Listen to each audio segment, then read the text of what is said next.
Olá.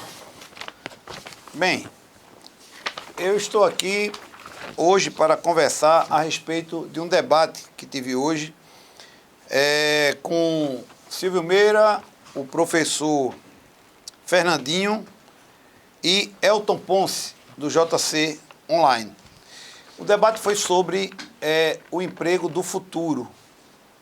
Como é que vai ficar o emprego do futuro?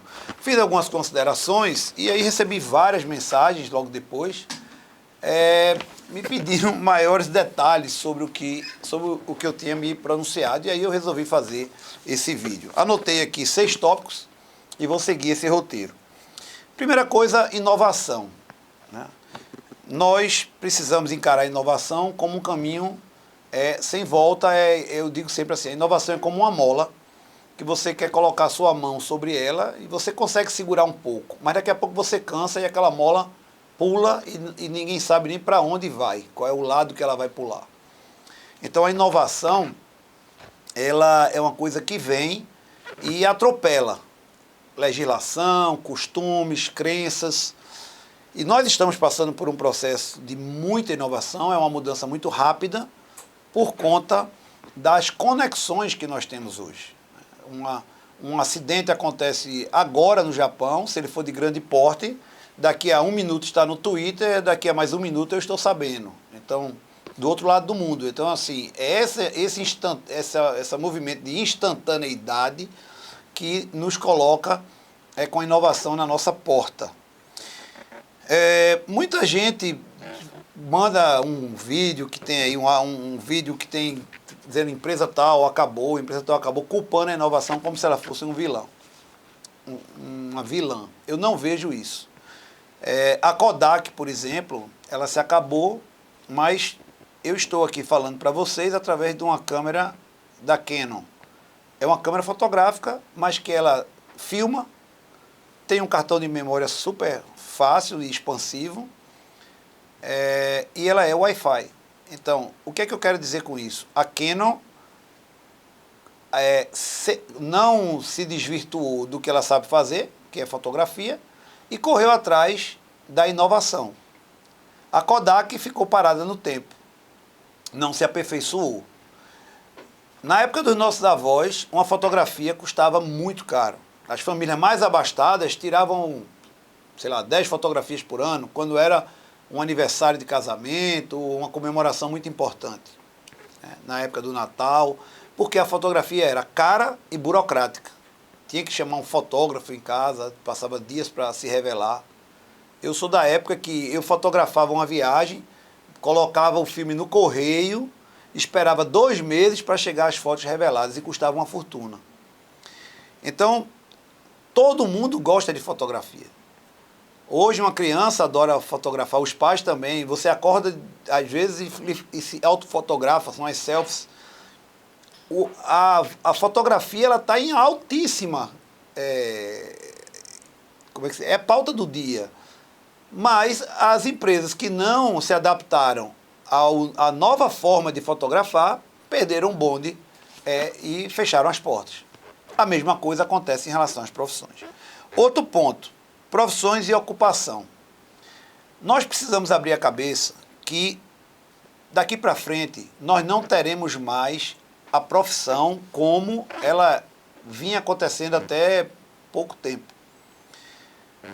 O médico, o advogado, o engenheiro, com a pulverização de informação na internet, com a inteligência artificial, com impressora 3D, com software de altíssimo poder cognitivo, nós vamos ter pessoas inabilitadas entre aspas, no formato antigo, atuando com a mesma ou parecida ou até superior performance de uma pessoa habilitada no modo tradicional. O que é que eu quero dizer? Nós já temos hoje advogados que não são advogados, eles são paralegais. E alguns deles nunca foram numa faculdade de direito. Mas eles sabem fazer uma defesa, sabem fazer um recurso. Porque eles utilizam de banco de dados, de procedimentos, e sabem falar muito bem com software, com máquina, e ele consegue, entre aspas, advogar. Se isso é ilegal ou não, eu não estou entrando nesse mérito. O que eu estou querendo dizer é que isso é ocupação. Então, o engenheiro, ele pode ser um engenheiro mecânico e hoje ser um operador de impressora 3D. Porque o conhecimento mecânico dele, técnico, vai fazer com que ele visualize na mente dele soluções para um determinado problema e, sabendo da programação da impressora 3D, ele vai fabricar aquela solução. A engenharia e a impressora 3D não tem muito a ver. Ele está atuando como um programador de um software. Com detalhe, tudo que ele aprendeu, pode ser que meia-noite zere, porque amanhã tem um novo software, uma nova linguagem, e ele tem que aprender tudo de novo. Mas os princípios que ele domina da engenharia mecânica vão servir para que ele encontre aquela solução. Eu que sou advogado, se eu estivesse nessa situação, talvez eu soubesse falar com a impressora, mas eu não ia saber dizer para ela o que eu queria como solução desse problema. Então, nós teremos muitas ocupações. E quem hoje está numa profissão pode ainda ser salvo, mas quem está começando a vida, quem está me assistindo que tem 12 anos, 10 anos, 9 anos, tem que focar em ocupações e não só em profissão. Eu acho que a profissão continua sendo importante, mas as ocupações mais ainda. Alfabetização. O que é isso? Bem, eu me refiro a essa palavra, eu criei da minha cabeça, mas acredito que outras pessoas também criaram. Não estou querendo aqui puxar a patente da palavra. Mas a alfabetização é o grau, é feito alfabetização. É o grau que você tem de intimidade com software e hardware, com equipamentos. Por exemplo, essa câmera que eu estou falando para vocês, eu comprei, passei uns 4 dias para aprender a mexer. E eu via que eu não conseguia sair do básico, do básico, do básico. E olha que eu já tenho uma certa habilidade em mexer em equipamentos. Mas eu não entendia absolutamente nada das regulagens, até que eu assisti um monte de vídeo no YouTube e hoje eu tenho uma noção básica do que ela pode fazer. Mas muito básica ainda. Então, a alfabetização é exatamente isso. Se você quer testar a sua alfabetização, primeiro, se você digita com um dedo só no seu celular, você é um imigrante digital. Você provavelmente não é um nativo digital. Você não nasceu na era digital. Não nasceu. Segundo, teste alterar as configurações do seu telefone. Clica lá em configurações, tenta mexer em tudo dele. Vai em cada menu. Provavelmente você não acerta nem onde está o botão, o plugin da configuração. Então isso é a prova de que você não tem habilidade nenhuma com a informática, com essa inovação. Outras pessoas que estão nos ouvindo podem até desmontar o celular e montar de novo. Mas esses provavelmente são nativos e interessados. Então o que eu quero dizer com isso? É que a alfabetização ela é necessária em qualquer segmento. Se eu sou um professor de inglês, um matemático, um físico, um químico, um advogado, um padeiro, para eu ser Uber, eu preciso ter alfabetização, senão eu não vou entender nem como me cadastrar no Uber. Nem me cadastrar. E táxi também, porque hoje tem operadoras de táxi que adotam uma plataforma parecida. Então, um dado interessante que eu faço é o seguinte, geralmente a pessoa no telefone só tem o e-mail, ele usa Google porque é o mais fácil, o site do banco, o WhatsApp, talvez um Telegram e um navegador, o Safari ou o Chrome. E usa o telefone para atender e receber chamadas. E tem aquela pessoa que nem no site do banco ele quer entrar porque ele tem medo de ser roubado e ele gosta de pegar o carro e ir lá no caixa pagar a conta. Pode ser que esse caixa não exista mais amanhã e você vai ter que, à força, aprender a acessar sua conta no banco ou então passar sua senha para alguém fazer isso por você. Então, isso é o rolo compressor da inovação. O banco pode até dizer, esse correntista não faz falta nenhuma para mim, porque eu não vou deixar uma agência e um caixa para atender pouca gente, senão essa conta não fecha. Outro ponto que então, para concluir, a alfabetização é essencialíssima, porque até um padeiro, se você for montar uma padaria hoje de ponta, ele vai ter que ter habilidade com a informática para programar o computador, sentir a massa, ver qual é o ajuste, Ele vai ter o conhecimento dele de padeiro para saber o cheiro do pão, a textura, o sabor, mas vai ter que saber programar o forno. Então, o que eu quero dizer aqui, a profissão dele é padeiro, mas a ocupação é que ele tem que ser alfabetizado. Resolvedor, o que é isso? Essa profissão do futuro, com ocupação, nós temos que ser resolvedores de problemas. As pessoas buscam solução. Se elas batem na porta de um médico, de um advogado, de um encanador, de um taxista, ela quer uma solução. A solução pode ser um transporte de um lugar para outro, a solução pode ser uma consulta porque eu estou com uma dor, a solução pode ser eu quero uma defesa de um advogado porque eu estou sendo acusado de alguma coisa. Então, nós temos que ser resolvedor. E para ser resolvedor, nós precisamos ser alfabetizados e precisamos estar sintonizados com a inovação. Porque se isso não acontecer, nós não dermos essa acolhida e uma solução viável, economicamente viável do ponto de vista da entrega, da rapidez da entrega, da falta de burocracia, né? Eu vou dar um exemplo, eu sou advogado, eu não vou falar com nenhum cliente pelo WhatsApp. Eu fui o primeiro a criar grupos de WhatsApp com o nome do cliente. Eu tenho certeza disso, porque eu tive o WhatsApp na semana seguinte que o WhatsApp foi criado. Eu tive e-mail de uma época que eu dizia, qual é o seu e-mail? A pessoa achava uma palavra estranha, não sabia nem o que era. Isso é coisa de americano. Eu ouvi muitas dessas respostas. E nessa questão do WhatsApp, eu fui o primeiro a estimular os meus clientes a ter o WhatsApp. Enquanto que muitos advogados até hoje dizem, eu não atendo ninguém pelo WhatsApp. Se me chamar pelo WhatsApp, eu bloqueio. Então, isso é exatamente fazer o que a Kodak fez lá atrás e se deu mal. Então, você precisa se adaptar aos novos tempos e precisa ser resolvedor, ser solucionador. Resolvedor é dar facilidade para que as pessoas alcancem a solução tão esperada.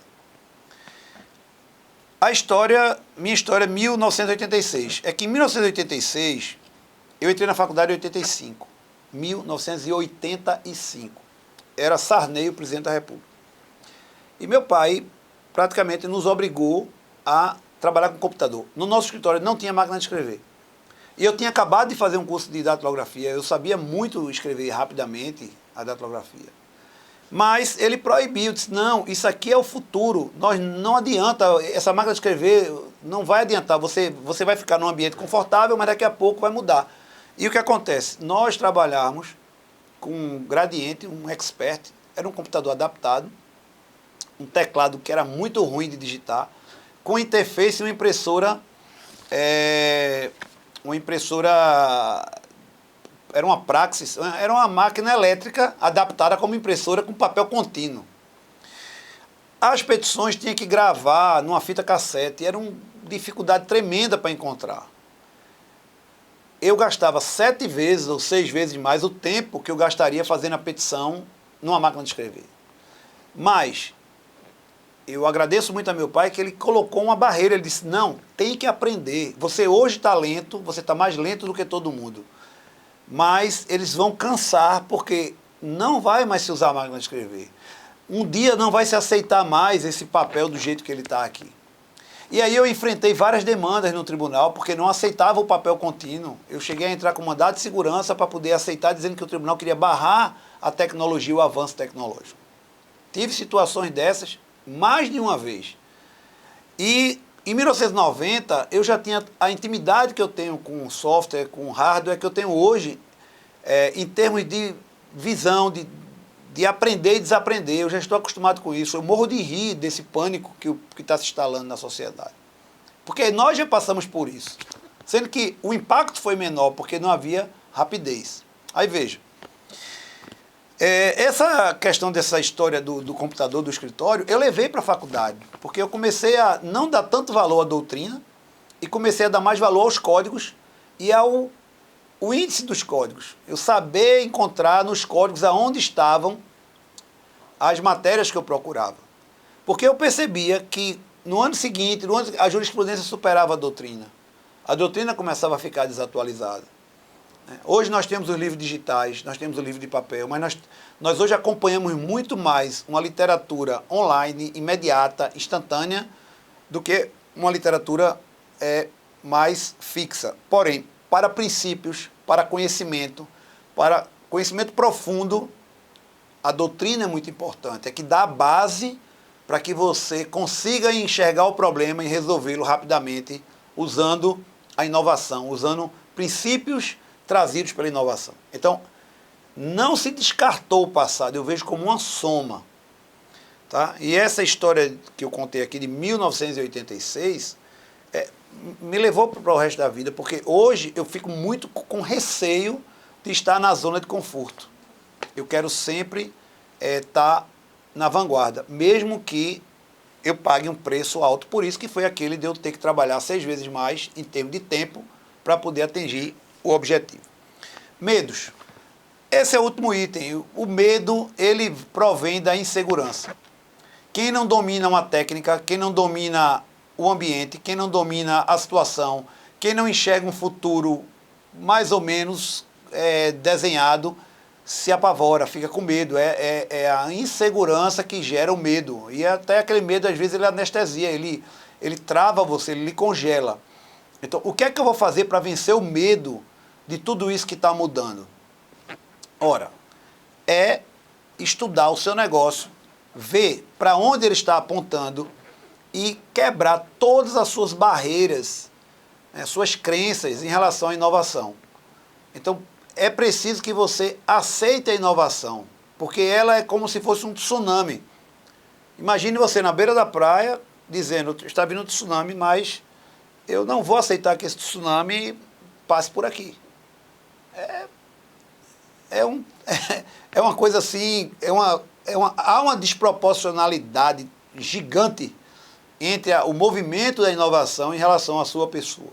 É como se uma gota d'água quisesse reagir contra o oceano. Então, para romper o medo, só o conhecimento. Busque conhecimento através da alfabetização. Tente mexer nas máquinas, assista vídeos tutoriais, contrate um professor, estude as máquinas, estude software, estude como é que uma inteligência artificial funciona para que você consiga ter menos medo e, com isso, avançar na sua profissão. O que você aprendeu até aqui não será perdido. Não será perdido, será a base para muita coisa, para se fazer muita coisa, porque essa juventude que está aí tem muita tecnologia na mão, mas pouca inteligência emocional e muito pouco conhecimento profundo. Os conhecimentos são superficiais. E isso é como construir uma casa sob rocha e sobre areia. Na hora que alguma tempestade vem, prevalecerá quem estiver com o maior alicerce. Nada está perdido, nós temos apenas que construir um novo mundo. E isso aí tem espaço para todos. Um forte abraço e até mais.